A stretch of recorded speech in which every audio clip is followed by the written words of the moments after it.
सभा चुनाव से ठीक पहले पश्चिम बंगाल में ममता बनर्जी के सामने दो नई चुनौतियां खड़ी हो गई हैं। एआईएमआईएम चीफ ओवैसी के बाद अब एक लोकल मौलाना पश्चिम बंगाल के चुनावी मैदान में कूद पड़े हैं।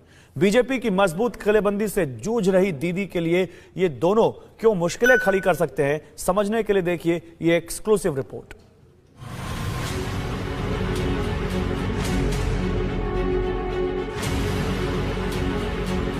लाख टके का सवाल, मई 2021 में किसका बंगाल? न कोई दुविधा है, न राजनीतिक पंडितों के अलग अलग अनुमान। जंग टीएमसी बनाम बीजेपी की है। दीदी बरकरार रहेंगी या कमल खिलेगा? बस इन्हीं दो में से कोई एक नतीजा लगभग तय है।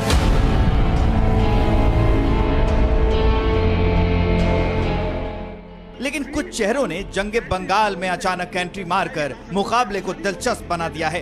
साबित ना हो जाए।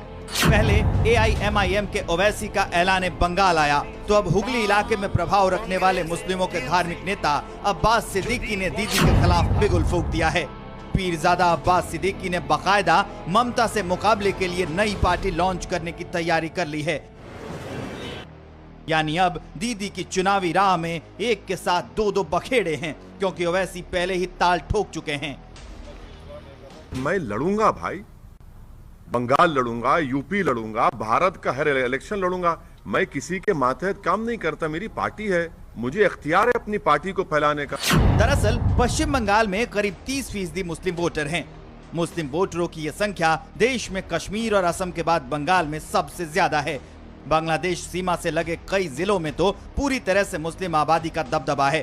मुर्शिदाबाद, मालदा और उत्तर दिनाजपुर में 50% तक मुस्लिम आबादी है, तो दक्षिण और उत्तर 24 परगना जिलों में भी मुसलमानों का खासा असर है। यही वजह है कि पश्चिम बंगाल विधानसभा की 294 सीटों में से करीब 110 पर मुस्लिम वोट बैंक निर्णायक साबित होते रहे हैं। एक जमाने में कांग्रेस और लेफ्ट के बीच मुस्लिम वोट बैंक पर कब्जे को लेकर होड़ मची रहती थी, लेकिन ममता बनर्जी ने अपनी राजनीति से इस पूरे वोट बैंक पर एक छत्र कब्जा कर लिया और अब इसी वोट बैंक में हिस्सेदारी को लेकर ओवैसी और अब्बास सिद्दीकी जैसे दावेदार बंगाल की जमीन को अपने लिए बेहद ही उपजाऊ मान रहे हैं।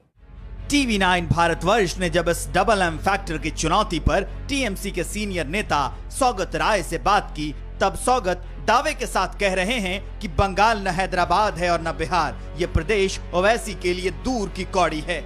अगर ये फैक्टर एमआईएम यहाँ आती है तो आपको नहीं लगता कि डायरेक्ट या इनडायरेक्ट वे में ये आपका सीधा नुकसान होगा? एमआईएम को मैं बहुत अच्छी तरह से जानता हूँ। उसका नेता वाईसी तो हमारे साथ पार्लियामेंट में है 15 साल से, लेकिन एमआईएम एक हैदराबाद बेस्ड पार्टी है। जो तेलंगाना में जो पहले निज़ाम का रजाकर था, उसी को सक्सेसर है। रजाकर मतलब निज़ाम के पक्ष में था, देश के खिलाफ। बिहार में वो तीसरा अटेम्प्ट में उसको 5 सीट मिला है। बंगाल में तो पहला अटेम्प्ट होगा, तो उसको 2 चुनाव और इंतजार करने पड़ेगा। दिलचस्प ये है कि ये वही पीरजादा अब्बास सिद्दीकी हैं जो अब तक तमाम चुनाव में ममता बनर्जी की पार्टी को खुलेआम सपोर्ट करते रहे हैं। ऐसे में बड़ा सवाल है कि फिर ये अचानक दीदी से मोह भंग क्यों? पीरजादा अब्बास सिद्दीकी का कहना है कि ममता ने मुसलमानों से जो वादे किए उन्हें पूरे नहीं किए। टीएमसी की 10 साल की सत्ता के बाद भी राज्य के मुस्लिम पहले की तरह बदहाल हैं। ममता बड़े बड़े वादे करती रही, लेकिन जमीन पर कुछ नहीं किया।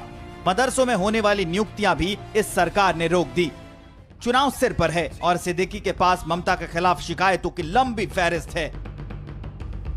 बिहार में 5 सीटों पर जीत के उत्साह में ओवैसी पहले ही बंगाल में एंट्री का ऐलान कर चुके हैं